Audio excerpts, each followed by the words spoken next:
Assalamualaikum warahmatullahi wabarakatuh. Halo pemirsa cerita inspiratif dimanapun Anda berada. Salam sejahtera untuk kita semuanya. Semoga kita semua dalam keadaan sehat dan tetap dalam lindungannya. Kembali lagi dengan kami di channel Cerita Inspiratif, di mana kita akan berbagi kisah-kisah inspiratif penuh makna untuk Anda simak.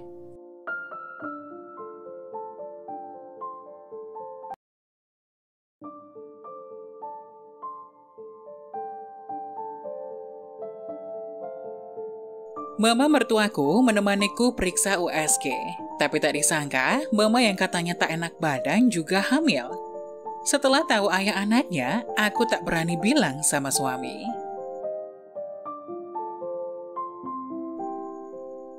Aku dan suami adalah teman semasa SMA. Kami tidak melanjutkan ke universitas. Belakangan kami pulang ke kampung halaman dan menikah.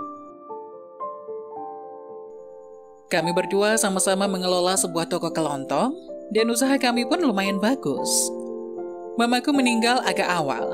Sepeninggal mama, papa juga tidak menikah lagi untuk mencari penggantinya, karena papa takut ibu tiri nanti akan menyakitiku. Setelah saya menikah, papa sepertinya juga berkeinginan untuk menikah lagi, tapi tidak menemukan sosok yang cocok.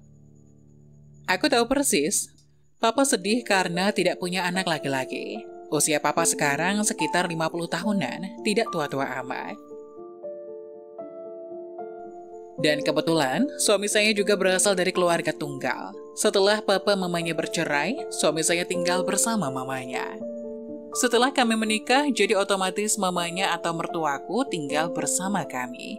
Kadang-kadang, aku akan meminta papaku untuk menginap beberapa hari di rumah kami. Tapi papa selalu menolaknya. Papa beralasan karena dia merasa kikuk berdua bersama mama mertua di rumah saat aku dan suami pergi. Papa bilang lebih baik menjaga jarak, jadi papa kadang-kadang datang hanya sekedar makan lalu pulang.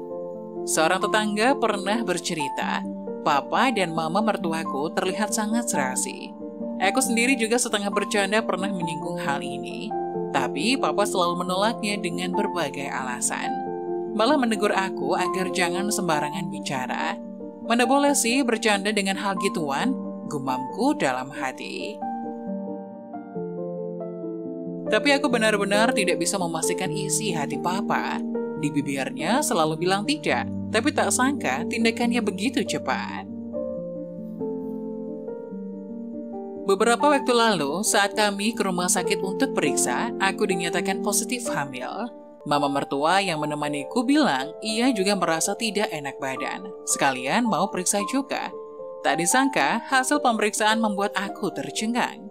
Mama mertuaku ternyata hamil dan usia kehamilannya sudah 2 bulan.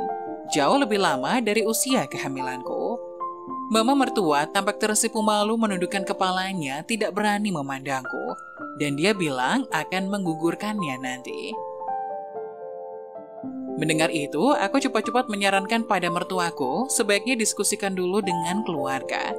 Meskipun sebenarnya yang terlintas pertama kali dalam benakku adalah menggugurkan kandungannya. Bagaimanapun juga, usia mama atau mertuaku itu sudah terlalu tua untuk melahirkan. Aku khawatir fisiknya tidak tahan dan sangat beresiko.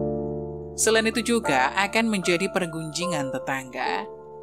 Sesampainya di rumah, suamiku terlihat emosi. Ia memaksa mamanya mengatakan siapa laki-laki itu, tapi mamanya hanya diam membisu. Malamnya aku menelpon papa dan menceritakan hal itu. Maksudku ingin mendengar pendapat papa, meminta saran dan solusi darinya. Sejak kecil hingga dewasa, aku sudah terbiasa menanyakan segala sesuatunya sama papa, dan papa selalu bisa menyelesaikannya dengan baik. Tak disangka begitu mendengar mama mertua hamil, perasaan papa tampak begitu bergejolak, bicaranya mulai ngawur. Papa menyuruh aku membujuk mama mertua agar mempertahankan anak itu. Selanjutnya papa bilang, anak itu adalah anaknya. Mendengar itu aku terhenyak dan kakiku serasa lumpuh mendengar pengakuan papa. Mana mungkin sih, gumamku dalam hati. Menurut cerita papa, suatu ketika aku dan suami berwisata, mama mertua tidak enak badan Karena mama tak ingin kami khawatir, mama mertua kemudian menelpon papa. Singkat cerita, papa pun ke rumah merawat mama mertua. Belakangan, mama mertua menjadi sangat perhatian sama papa setelah sembuh dari sakitnya. Keduanya akhirnya, sampai di sini papa menarik napas panjang dan berkata, ya akhirnya terjadi begitu saja. Aku menutup telepon.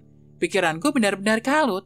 Dan ketika suamiku bilang mau menemukan laki-laki yang menghamili mamanya, aku terhenyak sesaat.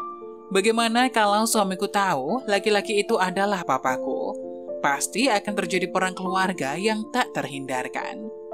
Meskipun aku setuju dengan hubungan mereka, tapi bagaimana dengan suamiku? Apa ia setuju? Bisakah mereka tidak peduli dengan pergunjingan orang lain? Ya Tuhan, aku harus bagaimana? Apa yang sebaiknya aku lakukan?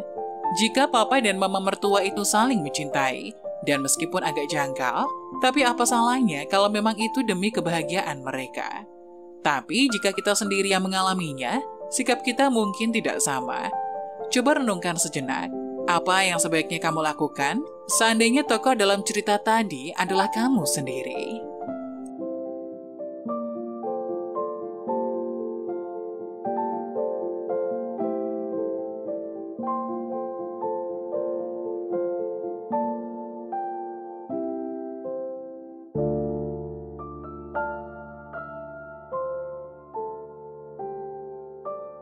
Nah, bagaimana menurut kalian? Jangan lupa tulis pendapat kalian di kolom komentar ya. Wassalamualaikum warahmatullahi wabarakatuh.